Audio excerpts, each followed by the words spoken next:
Students, welcome to Bhavna math classes. आज का हमारा टॉपिक है अर्थमेटिक प्रोग्रेशन यानी कि एपी।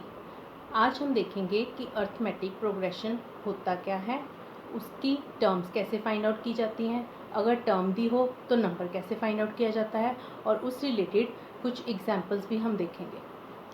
तो चलिए आज का टॉपिक हम स्टार्ट करते हैं। सबसे पहले तो हम ये देखेंगे कि प्रोग्रेशन क्या होता है। When the terms of sequence of a sequence are written in definite order or pattern, then we get a progression. तो इसका मीनिंग क्या है कि एक सीक्वेंस की जो हर एक टर्म है, सारी टर्म्स जो हैं, अगर वो किसी डेफिनेट ऑर्डर या पैटर्न के साथ रिलेट हों तो उसे हम क्या कहते हैं, प्रोग्रेशन कहते हैं। तो इसको हम एग्जाम्पल की हेल्प से समझेंगे। तो हम जैसे ले लेते हैं 5, 15, 45, 135 एंड सो ऑन। तो अब हम देखेंगे कि जो इसकी टर्म्स हैं वो कैसे रिलेटेड हैं एक दूसरे से। जो 5 से 15 कैसे बना, जब हमने इसे मल्टीप्लाई 3 किया तो ये 5 इंटू 3 क्या हो गया, 15। 15 को जब हमने इंटू 3 किया तो क्या हो गया, ये 45।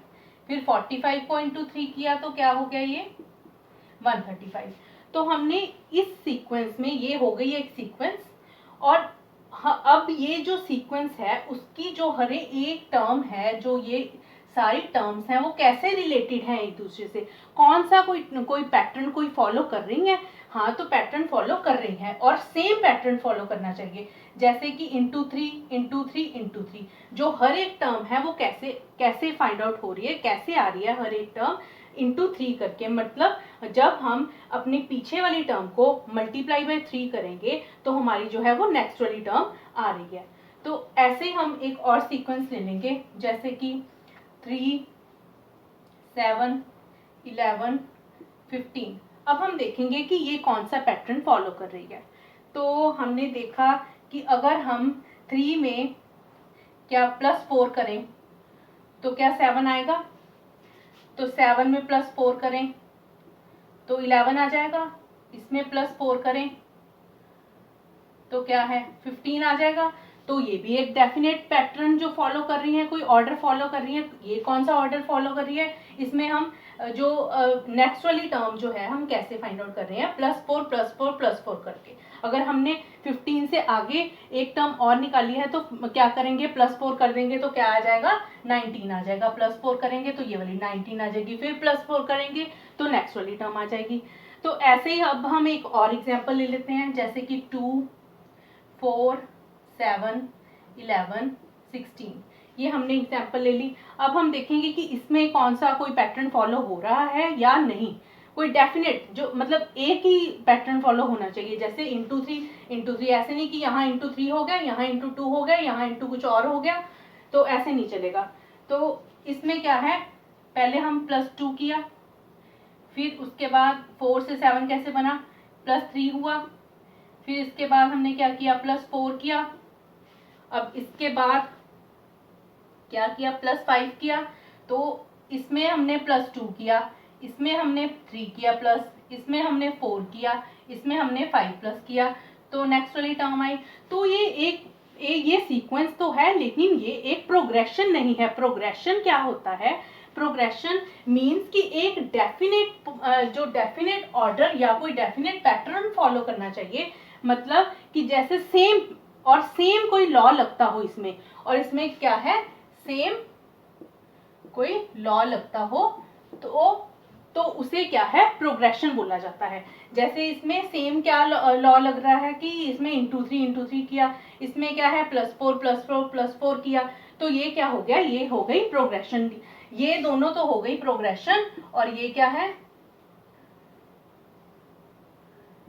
और ये जो है ये वाली है, इसमें डेफिनेट ऑर्डर तो कोई मतलब +2 +3 तो हो रहा है, लेकिन एक सेम लॉ नहीं लग रहा, तो क्या है, ये प्रोग्रेशन नहीं है, इसे हम प्रोग्रेशन नहीं बोलेंगे। अब हमें प्रोग्रेशन तो पता चल गया कि प्रोग्रेशन क्या होता है। अब हम बात करेंगे कि एपी क्या होता है, मतलब अरिथमेटिक प्रोग्रेशन क्या होता है। एन एपी यानी एपी मतलब कि arithmetic progression is a sequence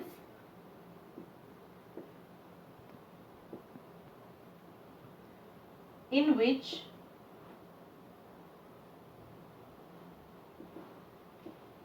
each term is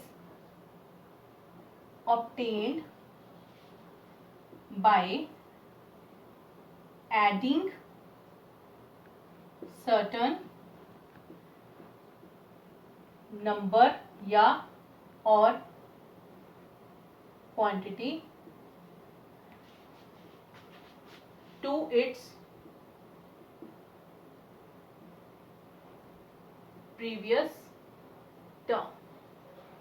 तो अब एपी क्या होता है, एपी उस सीक्वेंस को कहते हैं या उस प्रोग्रेशन को बोलते हैं जिसमें जो ईच टर्म है वो कैसे ऑब्टेन होती है, बाय एडिंग सर्टेन नंबर और क्वांटिटी, कुछ ऐड करके पाई जाए। जैसे कि हमने पीछे एग्जांपल ली थी, एक एग्जांपल ली थी हमने, जैसे 2 4 6 8 10, ये एक सीक्वेंस है। इसमें जो नेक्स्ट वाली जो ये वाली ये टर्म है वो कैसे फाइंड आउट हो रही है, अगर हम इसमें 2 प्लस करते हैं, इसके पीछे वाली टर्म में 2 प्लस करें तो 4 आ गया।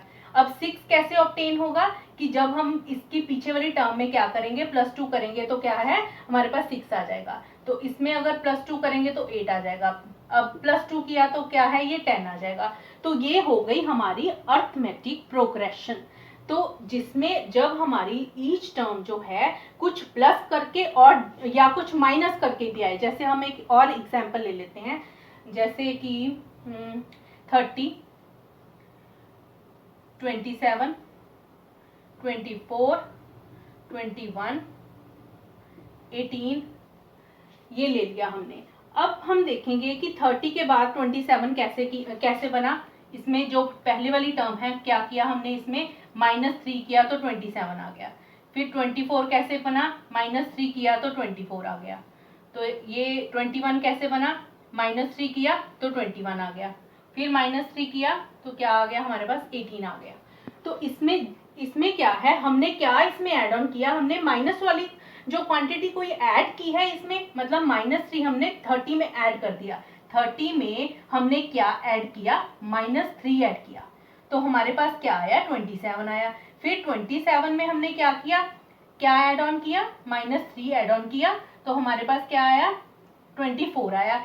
तो इसमें हम क्या है, इसमें -3 ऐड कर रहे हैं, इसमें 2 ऐड कर रहे हैं हम अपनी पीछे वाली टर्म में। तो हमारे पास क्या है, नेक्स्ट वाली टर्म जो आ रही है।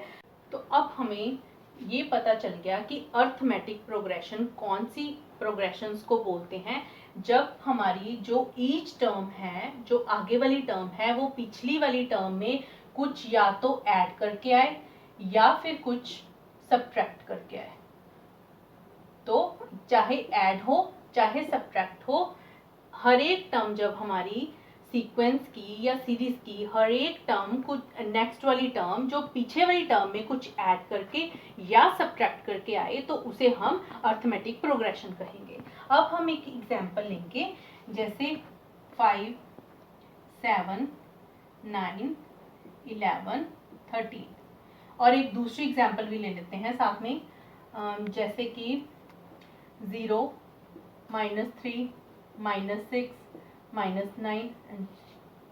अब हम देखेंगे कि इसमें हमने क्या ऐड किया या कुछ सब्ट्रैक्ट किया। तो क्या ऐड करके या सब्ट्रैक्ट, ये एपी है, ये दोनों हमारे पास एपी हैं। तो अगर ये एपी हैं तो या तो कुछ ऐड करके आया होगा नेक्स्ट वाली टर्म, या कुछ सब्ट्रैक्ट करके आई होगी। तो इसमें हमने जब 2 ऐड किया तो हमारा बना 7, फिर 2 ऐड किया तो क्या बना 9, फिर 2 ऐड किया तो 11, एंड 2 ऐड किया तो 13। अब इसमें क्या किया हमने, -3 किया तो ये बना 0 में -3 किया तो -3, फिर -3 किया तो -6, फिर हमने -3 किया तो -9 आ गया हमारे पास। तो हमने क्या देखा कि जो ये कॉमन वाली चीज है हमारे पास आ रही है, जो कॉमन वाली क्वांटिटी है, उसे हम क्या बोलते हैं, उसे हम डी बोलते हैं, कॉमन डिफरेंस। क्यों कॉमन डिफरेंस बोलते हैं, क्योंकि जब हम 7 में से 5 माइनस करेंगे तो हमारे पास 2 आएगा, 9 में से 7 माइनस करेंगे तो 2 आएगा, 11 में से 9 माइनस करेंगे तो 2 आएगा, 13 में से 11 माइनस करेंगे तो 2 आएगा। ऐसे ही -3 में जब हम -0 करेंगे तो हमारे पास क्या आएगा, -3 आएगा। तो -6 और -3 करेंगे तो हमारे पास आएगा -3, 6 + 3 = -3। फिर -9 में जब हम क्या करेंगे, -6 करेंगे तो आएगा हमारे पास -9 + 6 = -3। तो जो हमारी ये जो आगे वाली टर्म में से जब हम पीछे वाली टर्म को माइनस कर रहे हैं तो हमारा क्या आ रहा है, 2 2 2 2, हर एक केस में हमारा 2 आ रहा है, मतलब जो हम ऐड ऑन कर रहे थे। तो इसमें क्या है, -3 -3 एंड -3। ये जो 2 है या इस केस में -3 है, इसे हम बोलते हैं कॉमन डिफरेंस और इसे हम डी से डिनोट करते हैं। तो ये क्या है, ये जो +2 है हमारे पास, ये है हमारे पास कॉमन डिफरेंस। इस केस में हमारा कॉमन डिफरेंस जो है वो +2 है और इसे हम कॉमन डिफरेंस को किससे डिनोट करते हैं, डी से डिनोट करते हैं। और इस केस में हमारा जो कॉमन डिफरेंस है वो क्या है, -3, और इसे भी हम डी ही बोलेंगे। और अब एक और चीज, फर्स्ट टर्म को, एपी की फर्स्ट टर्म को क्या बोला जाता है, ए से डिनोट किया जाता है और इसे क्या कहते हैं हम, फर्स्ट टर्म ऑफ एपी। तो फर्स्ट टर्म ऑफ एपी को हम क्या लिखते हैं, फर्स्ट टर्म ऑफ एपी = ए। तो हमें यहां तक समझ आ गया कि अर्थमेटिक प्रोग्रेशन क्या होता है, ए क्या होता है, ए मतलब first term of AP and D is the common difference. अब हम देखेंगे कि general term of an AP का फॉर्मूला क्या है। और पहले तो हमें ये पता होना चाहिए कि टर्म को हम किससे डिनोट करते हैं, nth टर्म को हम an से या फिर tn से डिनोट करते हैं। an का मतलब भी nth टर्म है और tn का मतलब भी nth टर्म है। तो इसका फॉर्मूला, जनरल वाली टर्म जो है, general term of an AP nth term का क्या फॉर्मूला है हमारे पास, tn = a + n-1 d। ये फॉर्मूला जो है वो बहुत ही इंपॉर्टेंट है और हमें अपने सम्स में इसे बार बार यूज करना है। पहले तो हम ये देखेंगे कि ये फॉर्मूला कैसे बना। तो हम इसे लिख सकते हैं, 5 को 5 लिखा, 7 को क्या मैं लिख सकती हूँ, 5 + 2, 9 को हम लिख सकते हैं क्या, 5 + 2 + 2, 9 ही आ गया। 11 को मैंने लिखा 5 + 2 + 2 + 2, फिर 13 को लिखा 5 + 2 + 2 +। देखो, अब एक चीज आपने ऑब्जर्व की होगी यहाँ कि पहली वाली टर्म में मैंने एक भी 2 नहीं ऐड किया। ये सेकंड वाली जो टर्म है, ये है टर्म T1, ये है टर्म 2, ये है टर्म 3, ये है टर्म 4 और ये है हमारी टर्म 5। तो फर्स्ट वाली टर्म में मैंने एक भी 2 को ऐड नहीं किया, सेकंड वाले टर्म में मैंने एक 2 ऐड किया, थर्ड वाली टर्म में मैंने 2 2 ऐड किए, फोर्थ वाली में मैंने 3 किए और फिफ्थ वाली में क्या है, मैंने 4 किए। तो अगर टर्म 1 है तो उसमें कोई नहीं किया, 2 में क्या किया, 1 किया। तो इसमें हमने क्या ऑब्जर्व किया कि जो जितना हमारा टर्म का नंबर है उससे एक कम हम क्या इसमें 2 ऐड कर रहे हैं। मतलब जो कॉमन डिफरेंस है इसमें एक बार ऐड हुआ, इसमें 2 बार हुआ, फोर्थ वाली में 3 बार, फिफ्थ वाली में 4 बार। तो हमारी जो, अब हम इसे, ये फर्स्ट टर्म को मैंने बताया था कि हम a लिखते हैं, तो ये आ गया a + d। तो नेक्स्ट वाली टर्म आ गई a + d + d। तो ये टर्म आ गई a + डी प्लस डी, ये आ गई 5, sorry A plus D plus D plus D plus D. तो इसमें क्या है, ए का ए लिख दिया, ये आ गया ए प्लस डी, ये थर्ड वाली टर्म जो है वो बनी ए प्लस 2d, ये बना ए प्लस 3d, ये आ गया ए प्लस 4d। तो अगर हमारी फर्स्ट टर्म है t1 है तो वो क्या आया, a आया। अगर t2 है तो यहाँ क्या आया, एक बार d आया। t3 में 2d आया, t4 में 3d आया और t5 में टर्म 5 में 4d आया। तो क्या है, एक एक d जो है वो एक कम है, तभी ये फॉर्मूला बना कि अगर यहाँ जो n की वैल्यू है अगर वो 5 है तो यहाँ क्या है, 5 - 1 4 आएगा। अगर यहाँ 10 है तो यहाँ 10 - 1 9 आएगा।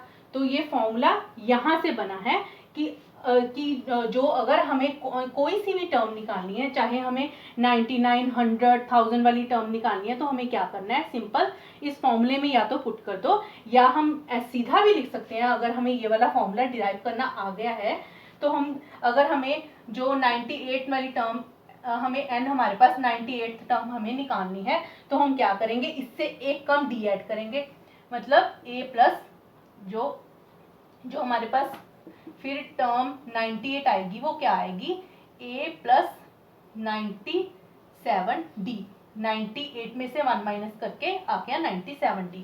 तो अब हम एक सिंपल वाली एग्जांपल से शुरू करेंगे। इसमें हम क्या है, हमें 20th टर्म निकालनी है और हमें सीक्वेंस दी हुई है, यानी कि हमें AP दी है। तो हम क्या करेंगे, सबसे पहले तो हमारे पास देखेंगे कि टर्म निकालने का फॉर्मूला क्या है। तो टर्म निकालने का, tn निकालने का हमारे पास क्या फॉर्मूला है, a plus n minus 1d। तो अब हमें a फाइंड आउट करना है और d फाइंड आउट करना है। n तो हमें दी है 20th टर्म, यानी कि n हमारे पास कितना है, 20 है, क्योंकि हमें 20 वाली टर्म निकालनी है इसकी। अगर हमें कोई भी टर्म की कहा है 100 वाली, 1000 वाली तो हमें क्या करना है, यहाँ n की जगह पे उतना ही हम पुट कर देंगे तो हमारी जो है वो टर्म आ जाएगी। तो उसके बाद हम क्या करेंगे, a और d फाइंड आउट करेंगे। a क्या होता है, फर्स्ट वाली term, a is equal to 9, d क्या है हमारे पास, कॉमन डिफरेंस। कॉमन डिफरेंस मतलब हमें 5 में से 9 माइनस करना है, 9 में से 5 नहीं करना, ये आगे वाली टर्म में से पीछे वाली टर्म माइनस करनी है। दो कॉन्जिक्यूटिव टर्म्स लिखनी है जो माइनस करनी है। कॉन्जिक्यूटिव मतलब कि साथ साथ वाली टर्म्स हमें माइनस करनी है, चाहे 1 में से -5 कर दो, चाहे 5 में -9 कर दो।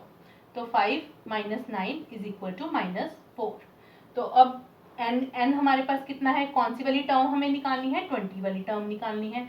तो अब हम इस फॉर्मूले में क्या है, फिल कर देंगे, t20 निकालना है हमें, टर्म नंबर 20 निकालनी है। तो हमारे पास आ गई 9 प्लस 20 माइनस 1 और d की वैल्यू है -4, 9 plus 19 into -4 is equal to 9 minus 76 is equal to -67।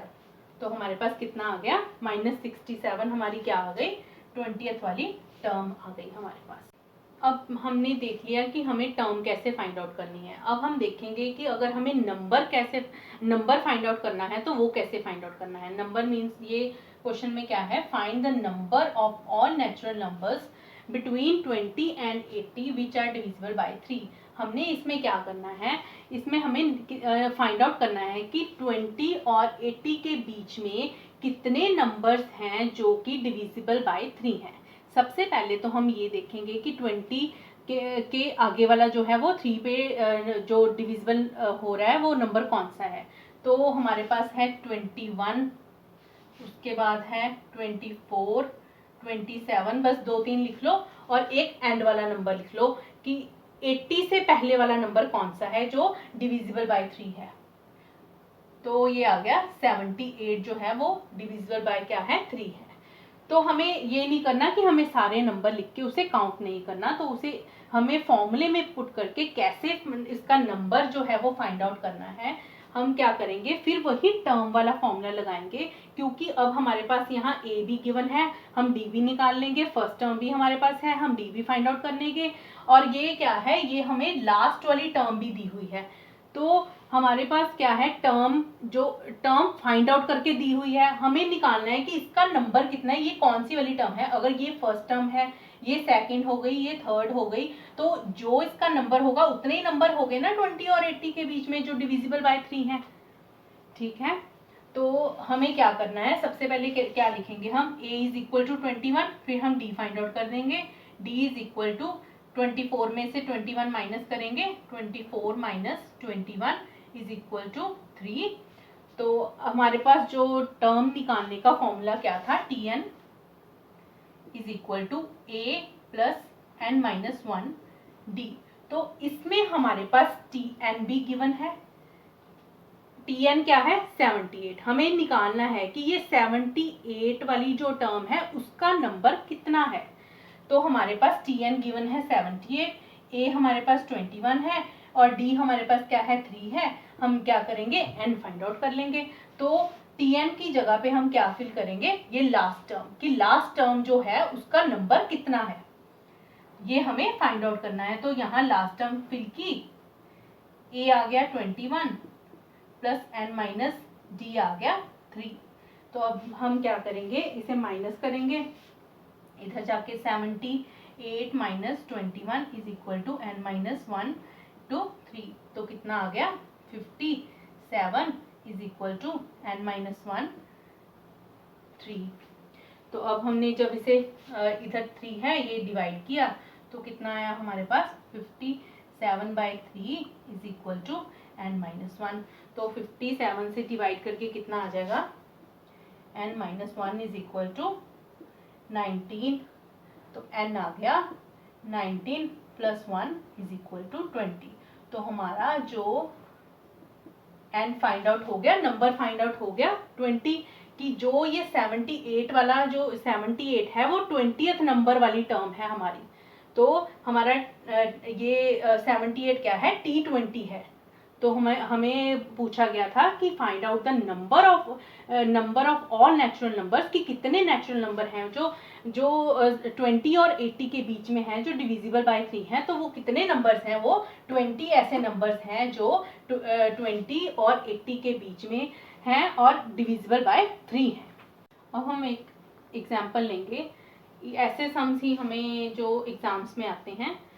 If 8 times the 8th term of an AP is equal to 15 times its 15th term, find its 23rd term।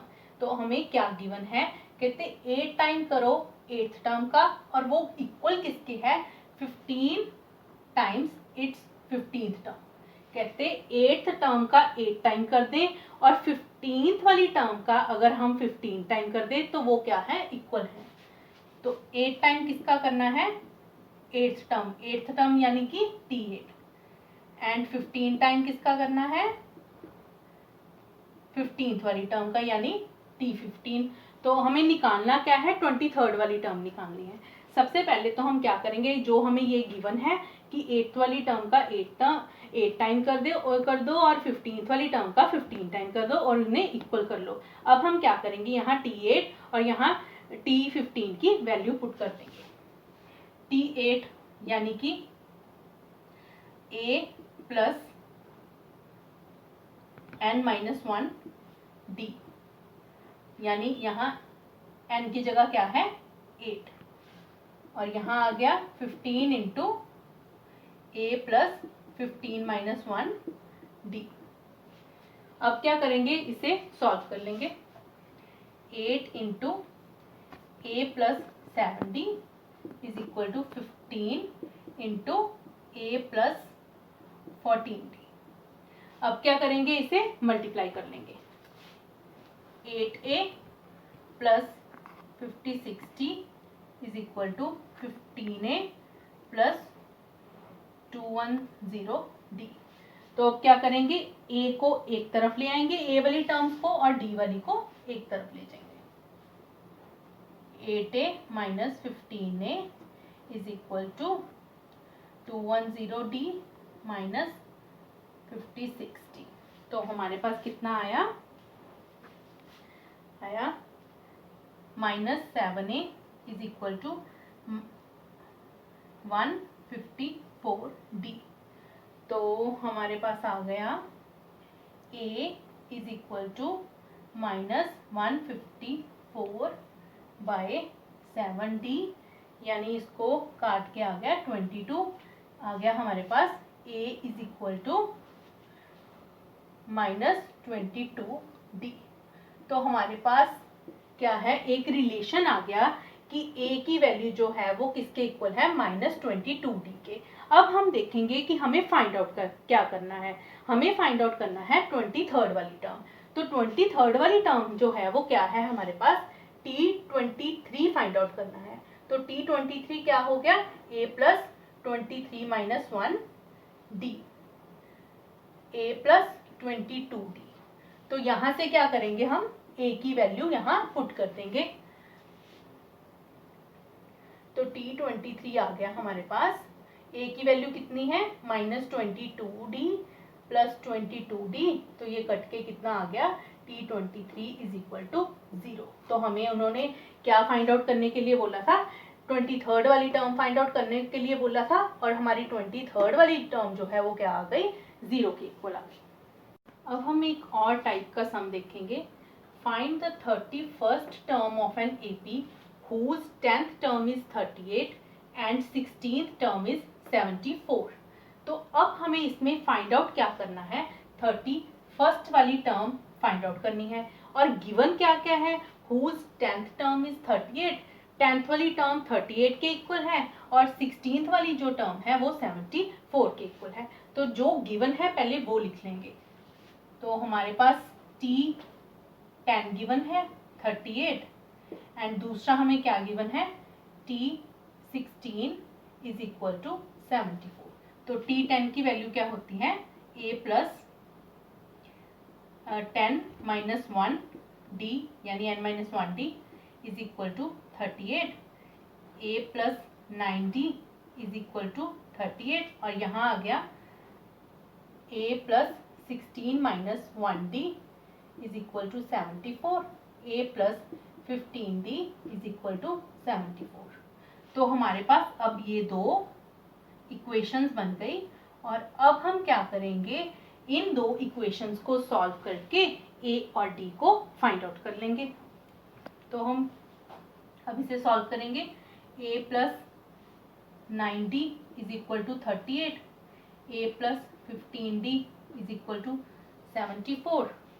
अब क्या करेंगे, minus कर देंगे इसे। Minus करके हमारे पास आएगा -6D is equal to -36, minus से माइनस कटा, D इज इक्वल टू 36/6, 6 आ गया, D इज इक्वल टू 6। अब हम क्या करेंगे, D की वैल्यू या तो इस इक्वेशन में फिल कर लेंगे या इस इक्वेशन में। तो A plus 9D is equal to 38।